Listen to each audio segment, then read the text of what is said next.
Thank you all for coming. My name is Greg Clancy. I'm the leader of the STS Research Cluster at the Asia Research Institute and also a Master of Tembusu College at NUS. Welcome to the second in a series of 5 lectures in the ARI, that's Asia Research Institute, Asia Trends Lecture Series for 2012. This is a way for us to bring at ARI the very rich discussions that we normally have just among ourselves, although you're often invited in to them as well at our Bukittinggi campus. But it's a way for us to bring these rich discussions to a larger, more general educated audience of citizens like yourself. And we go one better when we do these here at the National Library. We also don't just come over from Bukittinggi to talk with you, we also fly in distinguished guests from abroad. And we have a very distinguished guest today to speak to you on the topic of climate change, which is one of a number of topics that we're doing research on at the Asia Research Institute,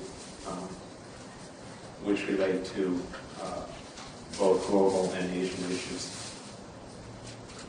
Our first speaker will speak for 40 minutes and will be followed by a commentary of one of our staff at ARI for 20 minutes, and then we'll take questions at the end.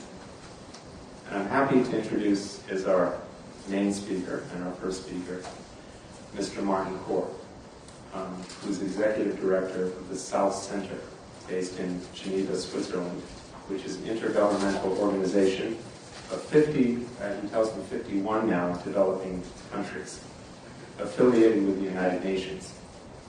The South Center, in fact, holds observer status not only at the UN, but the World Trade Organization, and especially and many other organizations, and especially for our purposes today, also the Intergovernmental Panel on Climate Change. The South Center's main purpose is to promote South-South cooperation, but also it's basically a think tank for the developing world at the nexus of research, policy, and negotiation.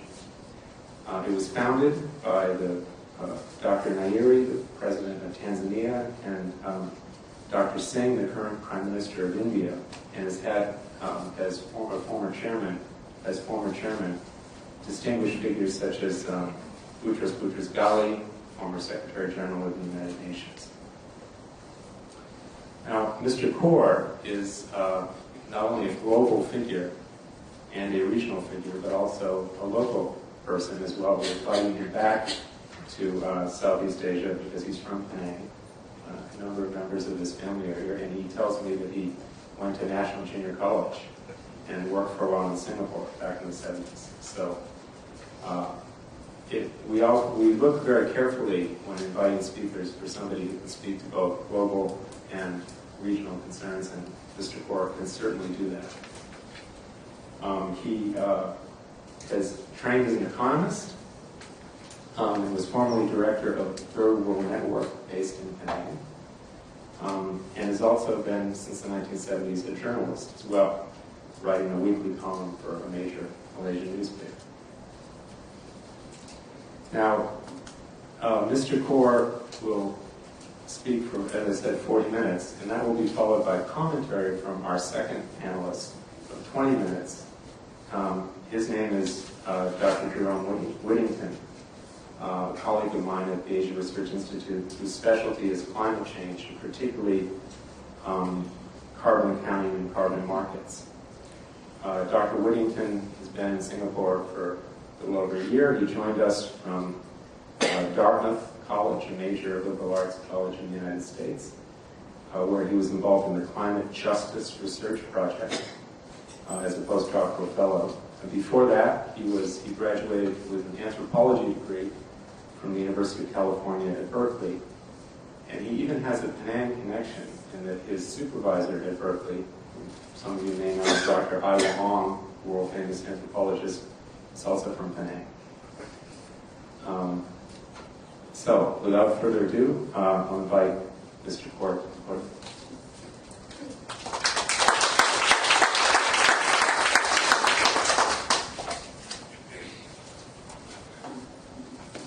Thank you, Greg, and thank you everybody for coming.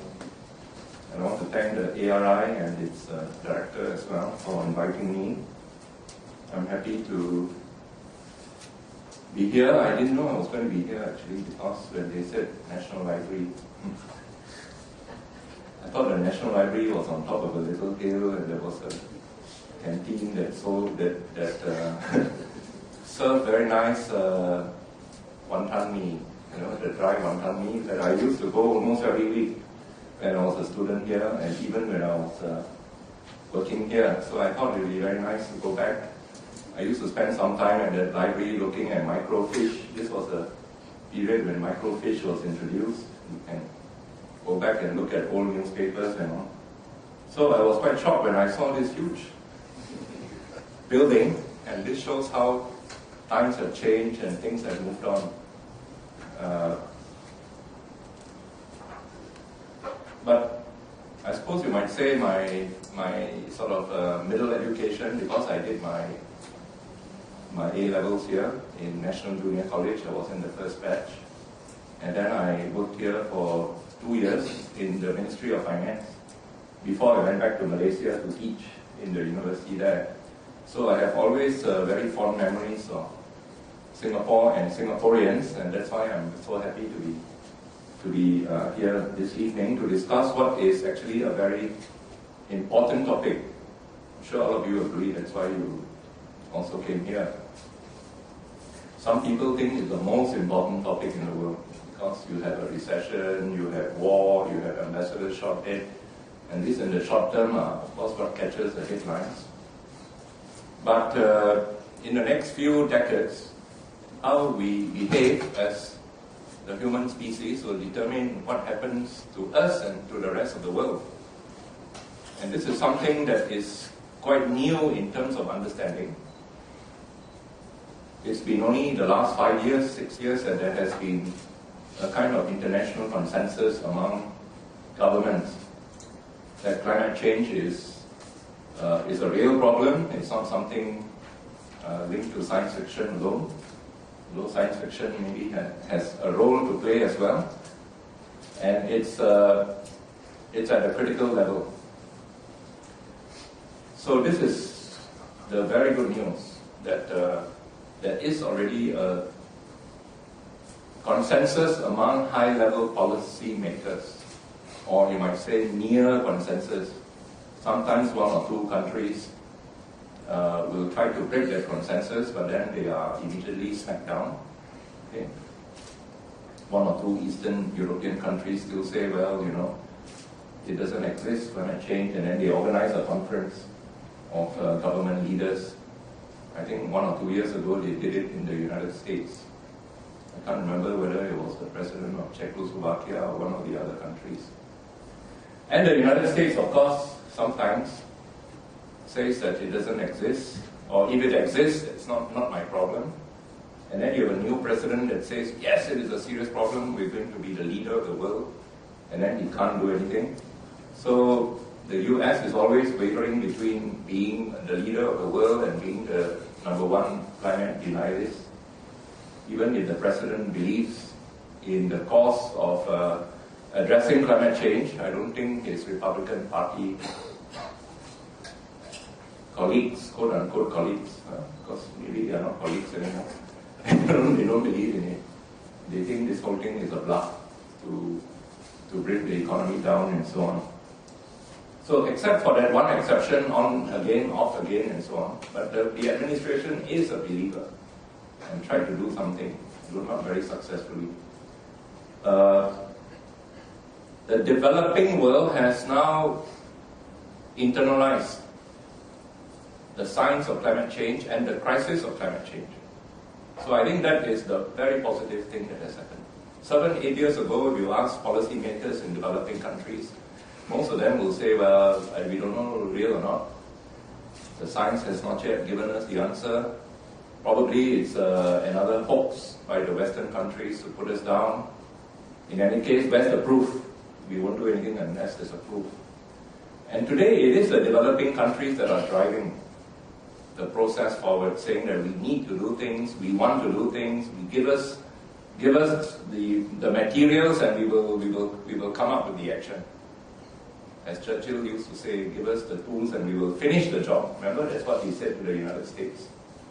Give us the money and the equipment and we will finish the Germans off in the Second World War. That's what the developing countries are now saying, give us the tools and we will finish the job. So some statistics which are very sobering. If we are to try to stay within a 2-degree limit, that is, global warming will take place, but that's limited to 2 degrees centigrade, then we have space in the atmosphere to absorb only 750 gigatons left. Some say 600 gigatons. If you want to be more certain, there is a 75% chance of remaining within 2 degrees, then you have to stay within 600 gigatons. A gigaton is a billion tons, so it's like 600 billion tons of carbon dioxide equivalent, carbon dioxide and other gases equivalent to carbon dioxide. If you want to stay within 1.5 degrees, which scientists today now believe is more realistic than 2 degrees to avoid all these disasters, then you probably have to stay within 400 to 450 gigatons. So that's all we have left, and this is called the carbon space, to emit into the atmosphere. And today, the world is emitting, guess how many gigatons per year? In 2009, it was 49 gigatons. 49 gigatons. And it's growing. By the year 2020, this 49 will hit 56 gigatons if we don't do anything about it. So let's say 50 gigatons a year. You have at best 750 gigatons. So it's a matter of, my maths is not very good, but I think it's something like 15 years, okay? 15 years. So after 15 years, and it's probably 13 years or something if we don't curb the 49 is going to grow to 56. So it's probably 12, 13 years if we don't do anything. Then we have exceeded that limit, and it will be almost irreversible. I mean, even if you start cutting after that, you're going to be in very, very deep trouble. Today we are at 0.8 degrees centigrade above the pre-industrial state, above say 1850. We're at 0.8. So we thought, let's wait till 2 degrees or 1.5 and then let's see all this damage. But today the damage is already here. So it's not our children's generation. We are the children whose generation they were talking about. I know some of us are not very young anymore, including myself, but we are the children, and we said, your children are going to suffer, we are the children. So can you imagine what your children or grandchildren are going to suffer when we are at 0.8 and they are going to face 2 degrees, 3 degrees, 4 degrees, 5 degrees. At 1.5, we are almost dead. At 2, it's very damaging. At 3 to 4 to 5 or 6, which is possible by the end of this century. In fact, at the current rate of emissions, we will reach 6 degrees by the end of this century. It's going to be quite horrible. It's not that houses alone are going to burn. You're seeing many places are already burning in terms of forests. And food supply is going to go down, or this water is going to rise. So, islands like Singapore are going to be very badly affected. So if you're going to buy a flat, make sure it's on the 20th floor. Even then, you might not be wiped out by the floods, but then if you take the lift down, you don't know where to go because you can't buy food. Okay? Maybe the water will be at the 3rd level by then.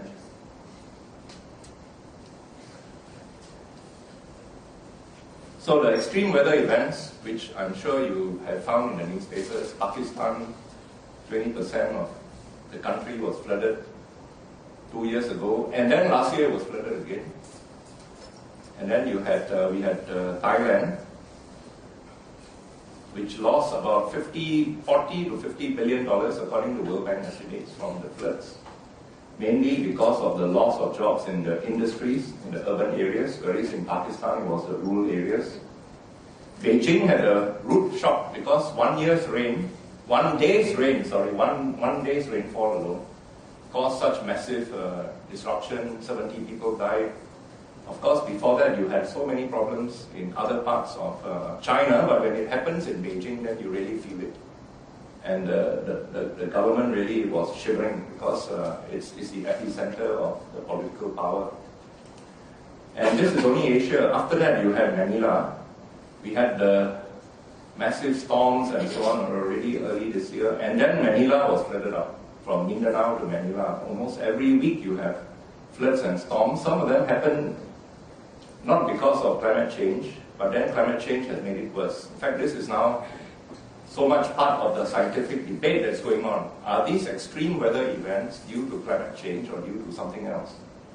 And the scientists used to be very cautious, but they are no longer so. They have now come out with thick reports, 200, 300, 400-page reports that I go through, linking specific climate events to specific weather events to climate change. And their caution is now like this: climate change may not have caused it.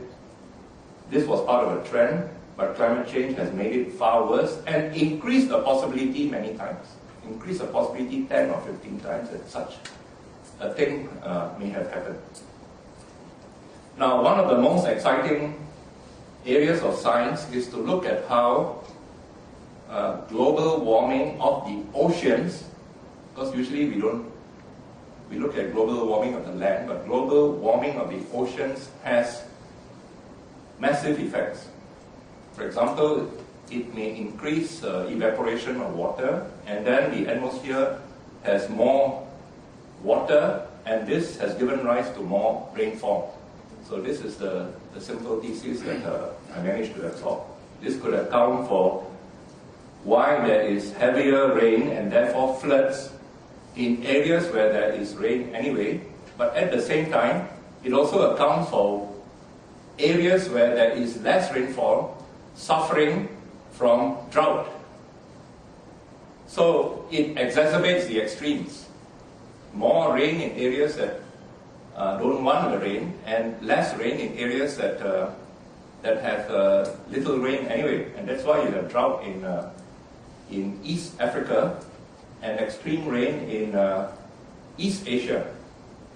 And the drought in the United States, the recent drought, they have also linked to climate change, because you have El Nino, but then you have climate change on top of it, and this has made the drought worse in the United States, which is going to cause a new food crisis on some of those crops in months to come. So that's the horror story that we have. The good news is that the world was trying to do something. I think the scientists managed to recruit some top political leaders in Europe, such as Tony Blair, Gordon Brown. You had Angela Merkel, because she herself was the environment minister of Germany many years ago and negotiated the Kyoto Protocol when she was an environment minister. So the environment is close to her heart, and she has been the leader in Europe, organizing retreats for her cabinet and so on, and for Germany to take the lead and then to push the global agenda. And they culminated, their efforts culminated in Copenhagen in 2009, I think, so many years ago, in one big effort where all the world leaders came together. Some of them were pressurized to come, although they didn't want to come. Obama, they gave him a Nobel Prize, which he had to receive in Norway, so that he had to hop over to Copenhagen. We gave him the prize on exactly the same time as the conference, so he could not quite say he didn't want to come to the conference. Prize was for peace.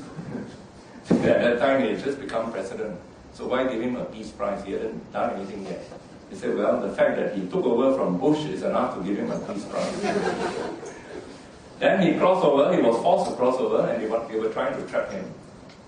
And he did not get trapped, but he trapped them instead. So this is part of the whole story that I'm going to tell you tonight. Because from the 1980s, when I was working in an environmental NGO, we were hearing about the greenhouse gas effect. Nobody had heard of the word climate change. So people thought this was an environmental thing, maybe science fiction, as I said. But by 92, enough governments were convinced and they signed the Convention on Climate Change, UN Convention on Climate Change. And that convention was quite friendly and objective because it actually said that, number one, we are facing a serious problem. We have to stabilize emissions. And developing countries, in order to get on board, insisted that we have to put in that convention that most of the emissions were caused by developed countries.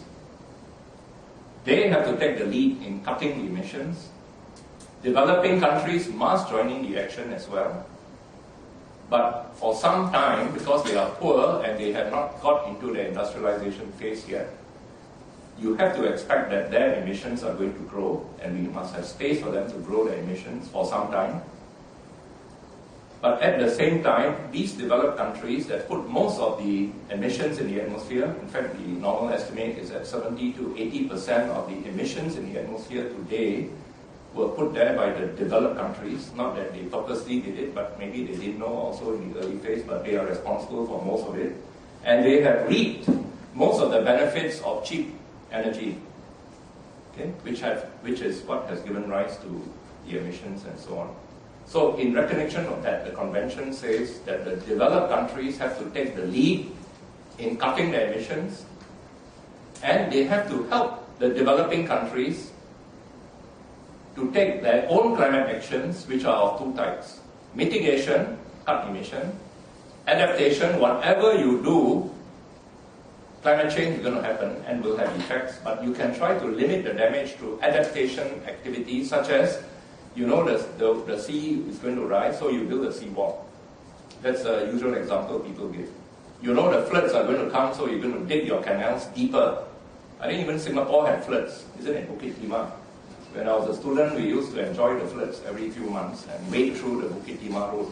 And then it stopped, and now it's coming back again, so the children can have fun. But you have to dig these canals deeper, and it's very expensive. I mean, in Thailand, they are doing it now. In Malaysia, I just heard a very interesting plan by the Institute of Hydrology on how climate is going to affect water in Malaysia in terms of shortage of water here, in terms of floods there. And then if we are going to plan for flood mitigation, drainage in the urban areas, as well as repair of the hillsides and so on, so that you won't have soil erosion and so on. I said, yeah, wonderful plan. They've done it for every river basin. I said, is it very expensive? They said, yes, $33 billion for just one river basin. And I said, for what? For drainage. I said, what about the rehabilitation of hillsides and the soils and so on? We didn't take into account yet. So it's very expensive, and that's called adaptation.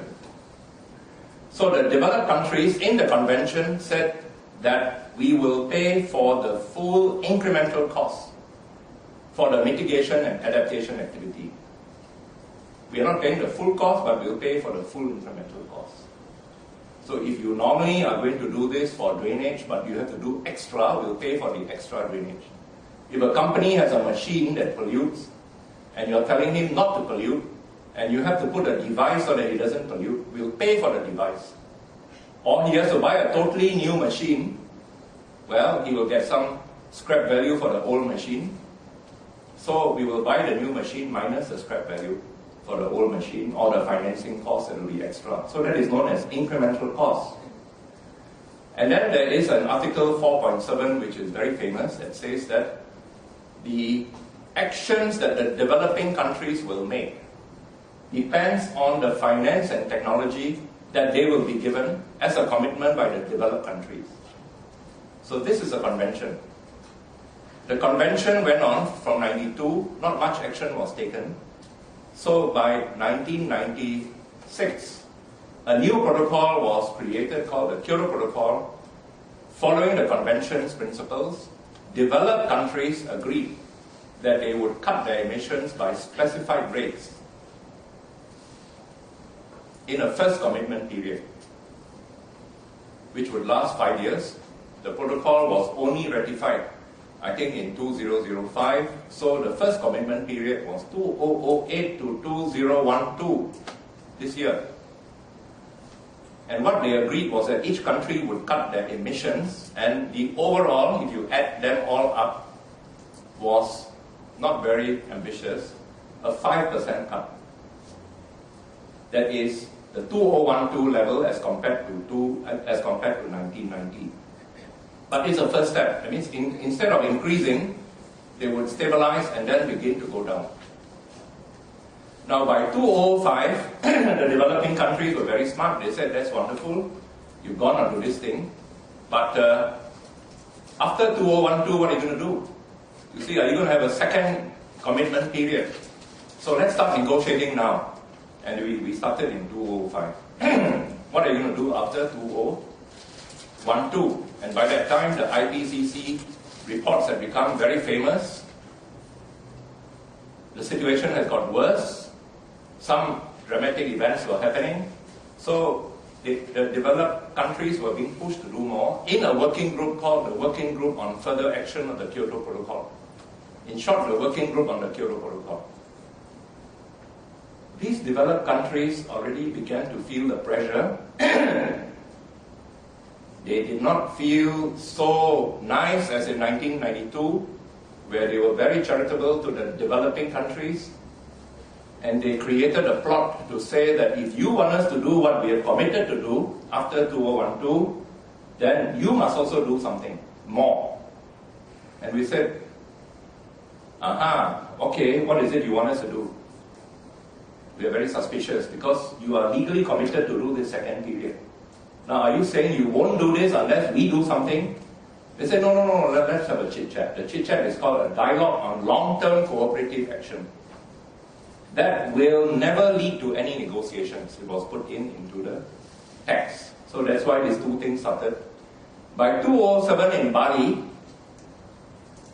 this dialogue, the pressure was for the dialogue to convert into a negotiation that will also lead to an agreement. So in Bali, two things merge into one, which is called the Bali Roadmap.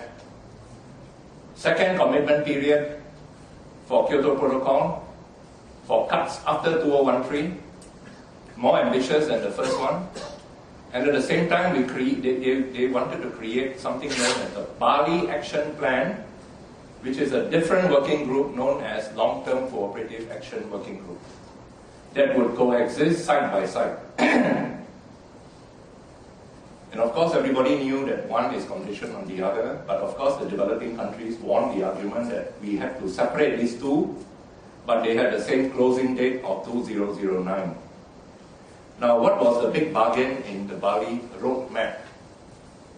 The bargain was that the developed countries inside the Kyoto Protocol would commit to legally binding cuts that were this time much more ambitious than the first period. In the first period, each country said what they were willing to do, and then you just add it all up, and it happened to be minus 5%. In the Kyoto Protocol this time, it is said that because of the IPCC reports, the scientists giving warning, the scientists becoming activists and telling the world leaders, you have to do this or else we will die. That was a new thing that came about.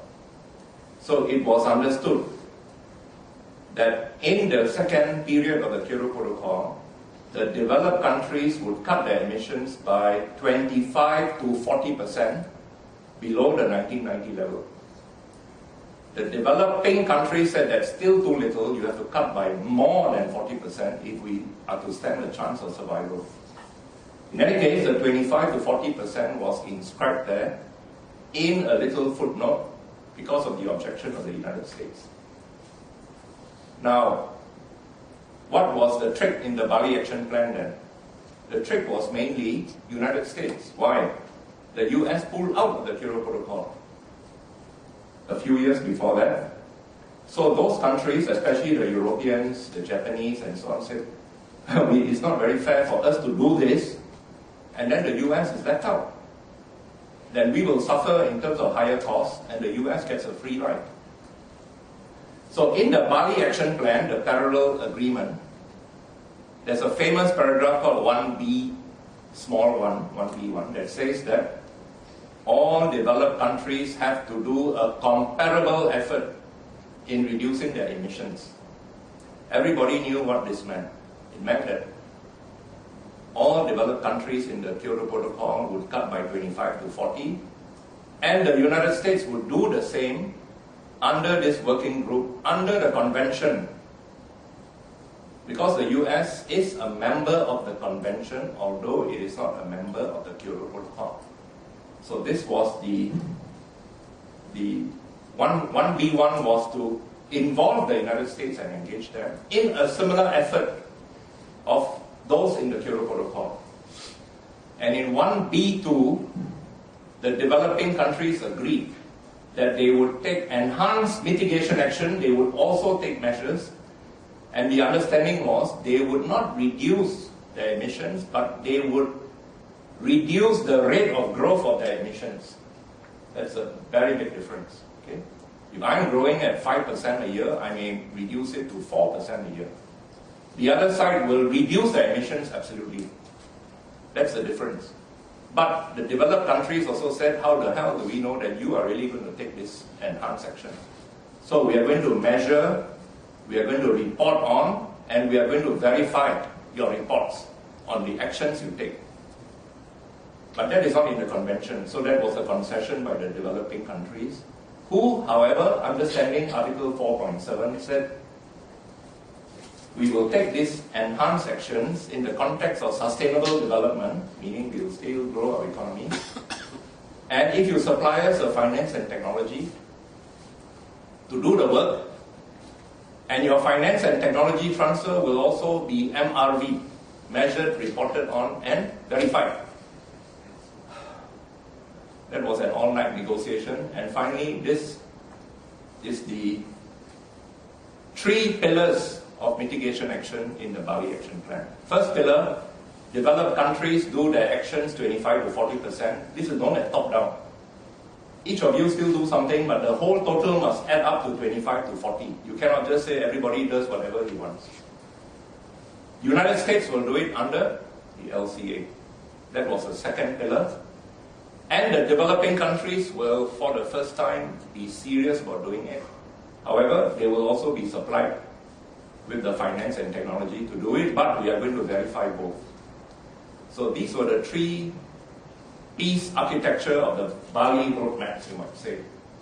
On top of this were very important issues such as adaptation. Developing countries will do more adaptation for our own good. Flood prevention, sea rise, strengthen your agriculture, the buildings, and so on. And there were negotiations also on supplying the finance. How much money is needed? What are the institutions that will receive and give out the money? And to whom? And for what purpose? Plus technology transfer.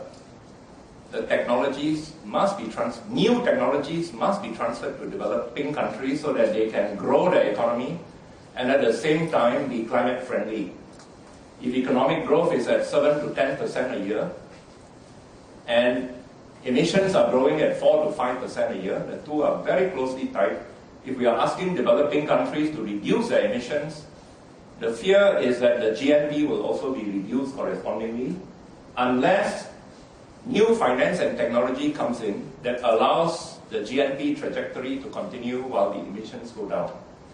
That gap between the reduction of emissions and the growth of GNP is the gap that has to be financed by technology and finance, or has to be closed by technology and finance. Without that, it would be very difficult to get the political leaders of developing countries to agree to any agreement. Try to tell the Prime Minister of Singapore or Malaysia or India or China that they had to reduce their GNP growth by even 1% point. Let alone reduce their GNP absolutely. It's going to be almost impossible. So this Bali Action Plan went on from 2007 to 2009 when it was supposed to conclude. It did not conclude. The negotiations were proceeding in a tough way, but they were proceeding. But unfortunately, in 2009 in Copenhagen, political leaders got very excited and felt this was a #1 global issue, because survival of the world and so on, and they had tied themselves down to it. But political leaders are not very disciplined. They are not disciplined like diplomats in a diplomatic setting where you have to negotiate word for word, line by line. I give you something, you give me something, and so on. The political leaders tend to say these negotiations are very tedious and boring, and we need leadership to have a breakthrough. So the Prime Minister of Denmark made a crucial mistake together with the Secretary General of the United Nations, Ban Ki-moon.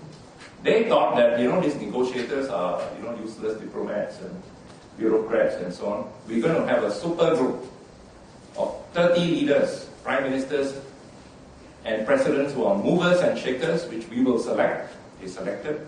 Nobody elected them. Sit in a room upstairs, while the negotiators, thousands of them, were doing their work downstairs. And these people upstairs came out with a document that was totally different from what was being negotiated downstairs. And some people were shooting between upstairs and downstairs. And they were also saying this meeting is not going on. So please don't let us disturb your negotiation. You carry on, but this meeting is not going on. And in this meeting, they tried to trap President Obama and Prime Minister Wen Jiabao. Okay? But Obama is so clever because he did not stand on ceremony. I mean, in this room, the atmosphere in this room from the reports we heard is unbelievable.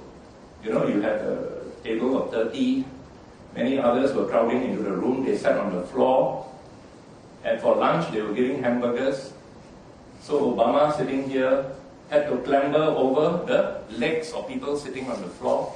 He said, excuse me, I'm going to get my hamburger, so he had. And this was the kind of atmosphere. And they thought that if they had put down what they wanted, the Americans had to sign on because, they are trapped in that room. And so would the Prime Minister or President of China, India, Brazil, and so on.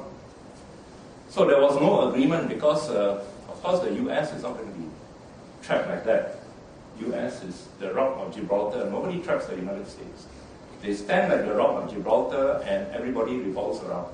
You can't expect the Rock of Gibraltar to collapse and then sign on to some document just because some Prime Minister of England or some President of Germany tells him to sign on a sheet of paper. He's smarter than that. He's like a Boy Scout, be prepared and just do things and don't stand on ceremony. So in a little meeting of the BRICS countries, Brazil, China, India, and South Africa, they're having their own internal meeting. Obama knocked on the door because he had an appointment with the Chinese Prime Minister. He came 5 minutes early, and he said, excuse me, my name is Obama. Hi, I have an appointment with you, but I know you're in a meeting. Do you mind if I come in and join your meeting? Nobody does that. He did it. Okay, this man is full of initiative and he doesn't stand on ceremony. So you don't say no to Obama. That time he was the most popular man in the world. And he joined the meeting. And he said, I got a proposal here for you. See? This. And there was a bit of an uproar here and there internally. Because you're the Prime Minister of China or something, and then you don't know what this man is giving you, And then you have advisors at the back saying, oh, this too. Oh. But then you see, you're the Prime Minister. You have to think of bigger geopolitical issues and so on. What is climate change, right? So they all sign on. They all agree. Of course, the delegations were very upset. What is it you are signing on, Prime Minister?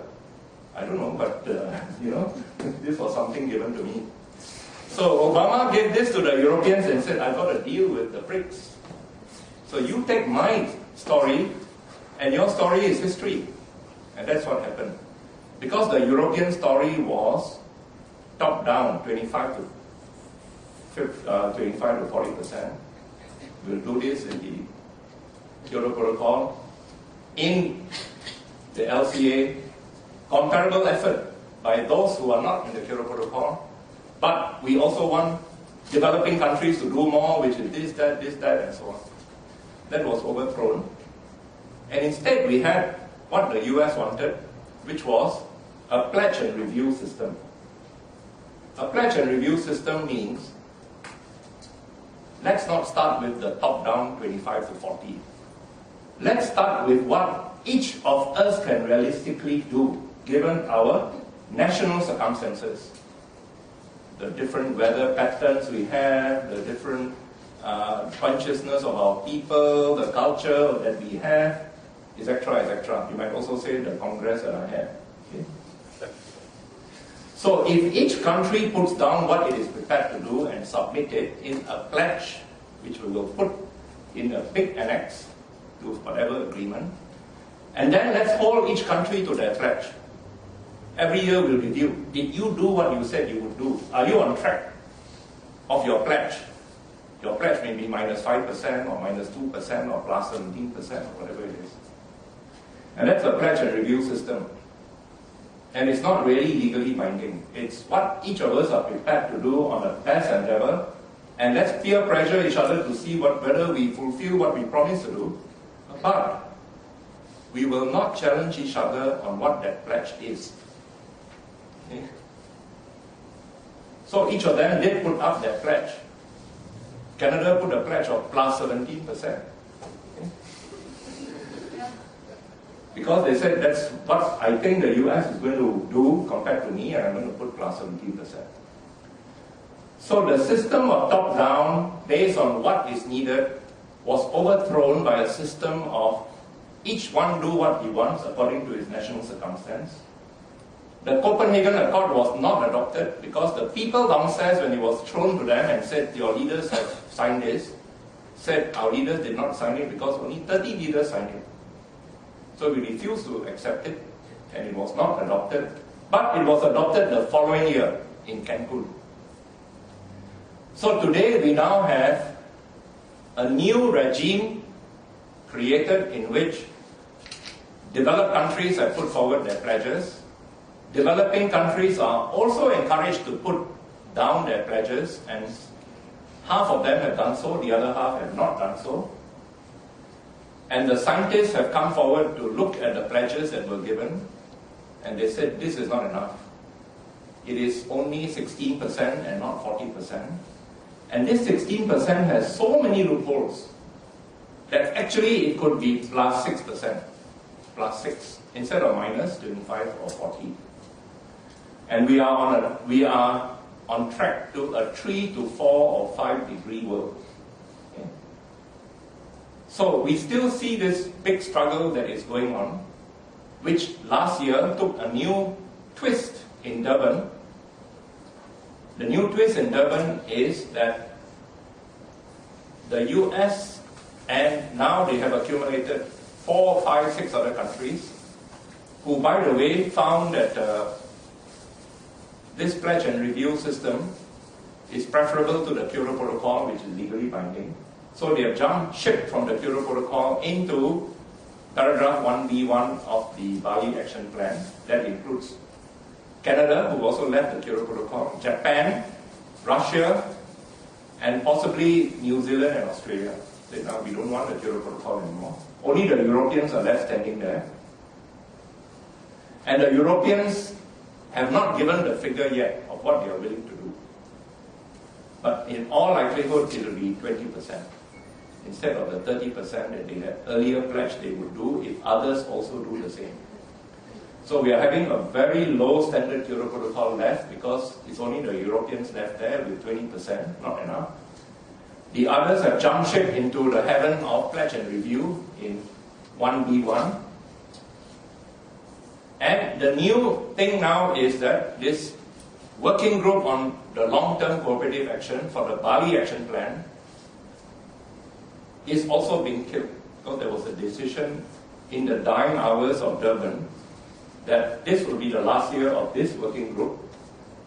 Nobody saw this decision until the last minute. It was helicoptered from heaven, and the countries were protesting, but they were told that if you protest, you would be going against the spirit of both Mandela and Gandhi, because Gandhi also spent his childhood in, not childhood, when he was growing up and starting his fight, he was in South Africa.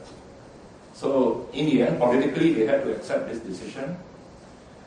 And a new agreement or the basis of a new agreement was born in Durban, known as the Durban Platform. In this Durban Platform, it is said that all countries will participate in trying to reduce emissions. Full stop. So this thing about the difference between developed and developing countries will do with a given finance and technology, is not in that simple paragraph. That paragraph said, we will all, by the year 2015, come out with another agreement which we will put into effect after 2020, in which all countries will participate, full stop. And this new agreement will be under the convention. So the Indian minister made a very big noise at the end and said, to me, equity is still the basis of any new agreement. The United States said, we don't want the word equity or common and differentiated responsibility there. And so we now have the Kyoto Protocol rendered impotent, the Bali Action Plan on its last legs, this will be the last year, and a new agreement which is going to be negotiated where the interpretation is different for different countries. The US is saying that since we didn't put equity there, this means that developed and developing countries will be treated the same way. There will be no relationship between the actions of developing countries and the financing for them, and there will be no comparability of effort among the developed countries, the three elements that we found in the Bali Action Plan. This is why today I wrote an article that, I had first exposed to the world the plot to kill the Kyoto Protocol, and now there is a plot to kill the Bali Action Plan, and then we now have a new Durban Platform. What the US wants is to remove these three elements. What the developing countries want is to reinstate the three elements. And Europe, of course, is dithering between this and that. Because the Europeans do understand the challenge of climate change, and they have done a lot of action themselves. So they are, in a way, the middleman. But they are always trying to get the United States to do something. And the United States is always saying, I won't do anything unless those developing countries, especially China, does something. So the EU joins the US to say, China, please do something. And China says, I'm still a poor country. My GNP per capita is 3,000 to 4,000. Many poor people. Okay, India, you do something. India says, I'm very much poorer than China. My GNP per capita is 2,000. My carbon emissions is not even 0.2 tons. Our expert is here, Surya. I think it's still 2 tons or 1 ton, 1 to 2 tons. China is about 5 tons. Malaysia is about 9 tons. Singapore, I don't know how many tons per capita. If China has to do, certainly Malaysia and Singapore has to do. So, in conclusion, we have a major impasse. The cooperation needed by all countries to do something, including the developed countries to give the means to the developing countries, that spirit seems to have very fast eroded in the last 2 to 3 years. In its place is the competition paradigm, each country not wanting to lose out from the economic point of view.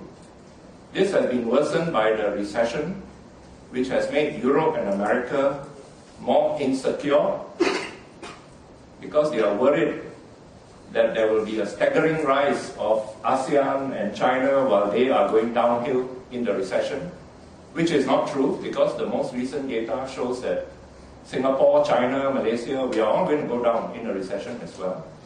So this fear of a recession, plus the fear of a rise of developing countries, has put those developed countries not in the mood to cooperate. And the developing countries themselves facing a recession, plus the political reality that they can't give up their dream of high economic growth, are not willing to do something if the leaders stop doing something. So we are faced with this gigantic crisis of events of climate change on the ground, getting worse and worse. The 700 billion tons that we have left eroding by 50 billion tons a year and will be exhausted within 10 to 15 years. And if we don't do something now, the situation may be irreversible. And at the same time, at the political level of negotiations, the 50% chance that we would have reached an agreement has now dwindled to much less than 50%. So this is the not so good news that I came here to say. I have some better news, but I've run out of time. Thank you.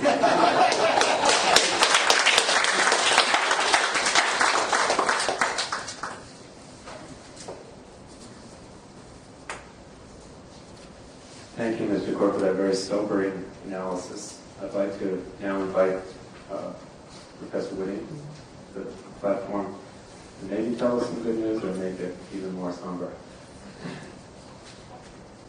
And the reason I want to stay seated is because I do have some comments I want to make, but I would quickly want to open it up to a broader discussion between myself, Mr. Kaur, and audience members, because I'm sure there's a lot of questions in the audience, both to expand on some of the very interesting points that Mr. Kaur has made, and also probably to raise issues that aren't yet on the table.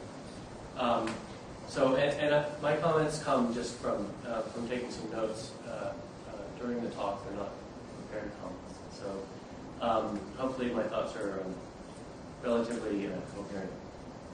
But I wanted to start with Mr. Kaur's last point about the climate crisis, which is, of course, is also the title of the talk. And I think the point I want to begin with is just that it's a crisis. Of course, we understand this, especially people who work around climate change and who are familiar with the predictions around climate change. But I think, and I offer this as a provocation, I actually feel like it's quite a bit of a normal crisis for people who are not intimately familiar with what we might expect from a climate-constrained future. The reason I mention this is because, of course, it's true that many people around the world accept the science, accept some sort of a consensus around climate science.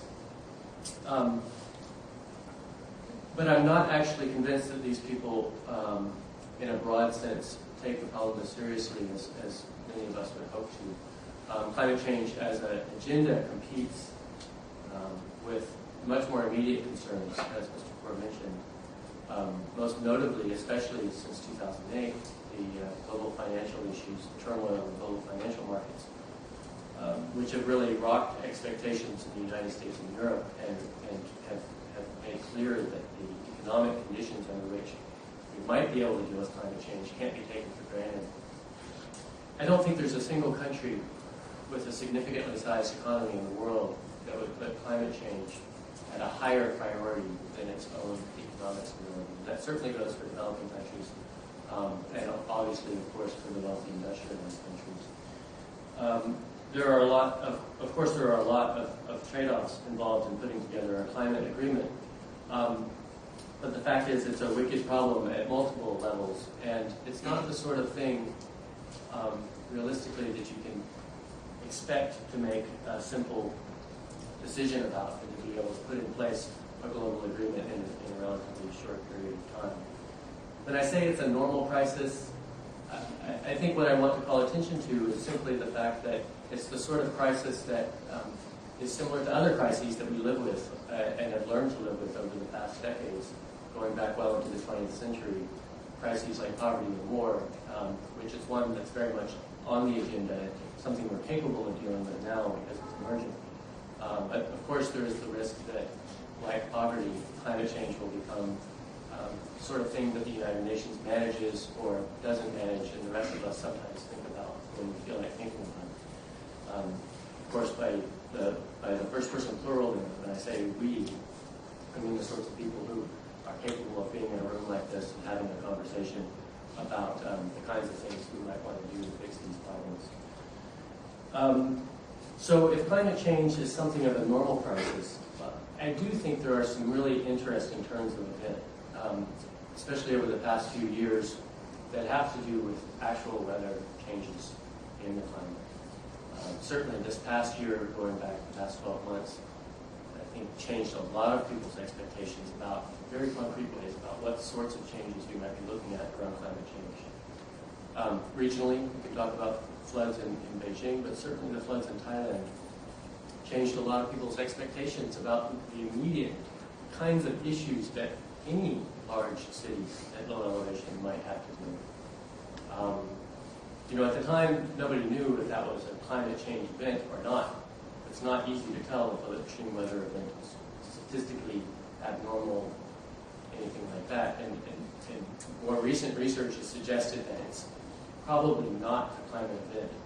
But these sorts of events that challenge our expectations can be thought of as something like model events, as real-world events that force us to think differently about what we will need to do concretely to deal with these issues.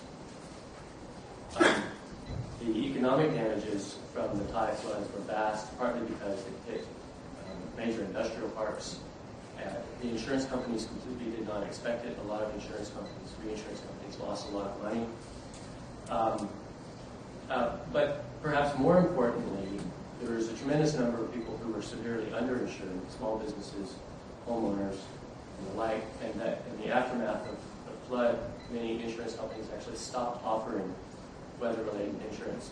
So you can see very clearly the kinds of transformations that are economic and also relate directly to human vulnerability that weather events really force us to contend with, even if we know it abstractly going into the coming years of more extreme weather. When people witness it and experience it concretely, I do think it's a little bit of a game changer. I think that's also true for the industrialized north, the wealthy countries.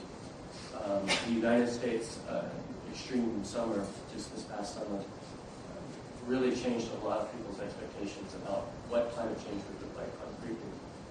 Not just at the level of opinions about whether it's true or not, or beliefs about whether the science is reliable, but at the very level of managing infrastructure, at the level of people figuring out, you know, how are they going to spend their summers, where are their kids going to play if it's too hot to go outside for weeks on end. At this level of intimate detail, if I can put it like that, the dimensions of climate change are rapidly changing people's minds about what exactly they're looking forward to. So perhaps one question I have for Mr. Kaur is whether these weather expectations change anything at the level of global negotiations. I think in the United States, it certainly reinserted climate change into a political debate, which no politicians wanted to deal with, and they still don't want to deal with it, but it's there, and it's very hard for it to go away. And I think it's also really compelling to think about how actual weather changes cut across developing and developed country experience. Partly because they disrupt global supply chains. Of course, developed countries are far better equipped to manage extreme weather events, financially speaking. And very few rich people die from weather disasters. But at the same time, you know, you have events like Hurricane Katrina in the United States, in which you see the vulnerability of impoverished Americans who are severely unable to access basic protection for extreme weather events. So I think it's interesting to think about whether these cut across developed and developing country concerns. You know, Amartya Sen, the Nobel Prize-winning economist, has made the striking and provocative point that it's actually quite important to think about poverty and disenfranchisement in rich folk countries, because of course there is a lot of it, and there are many people who don't have access to things that we would consider quite basic, even if they have relatively high dollar incomes. So to my mind, I wonder if there's some interest in solidarity there to pay attention to.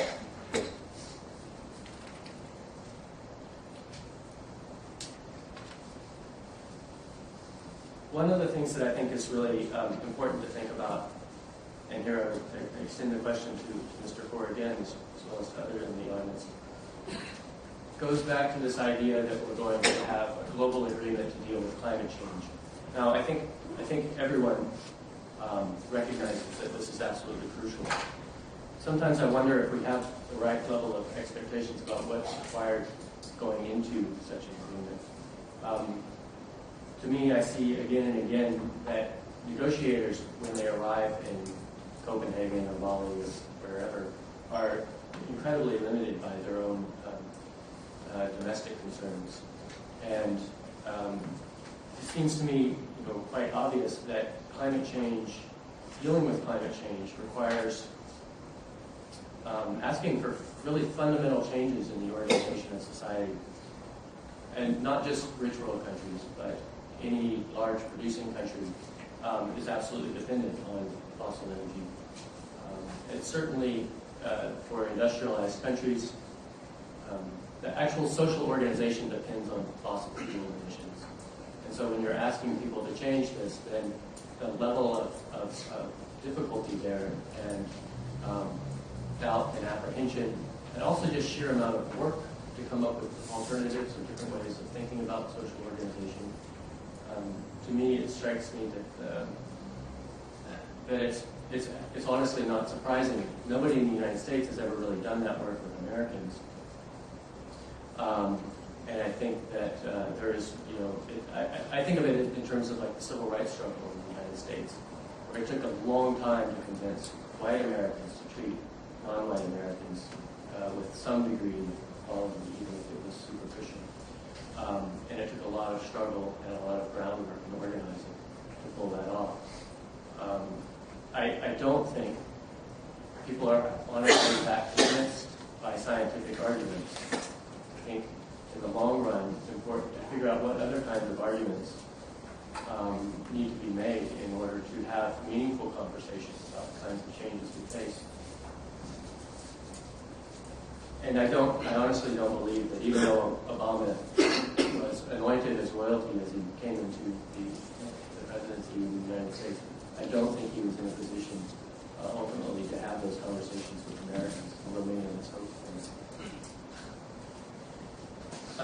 So that brings me to, I think, what would be my final point, which is actually to ask Mr. Kaur, who previously directed the Third World Network, which is an NGO network in Penang, to ask about broader forms of engagement around climate change, whether these are activist or NGO considerations.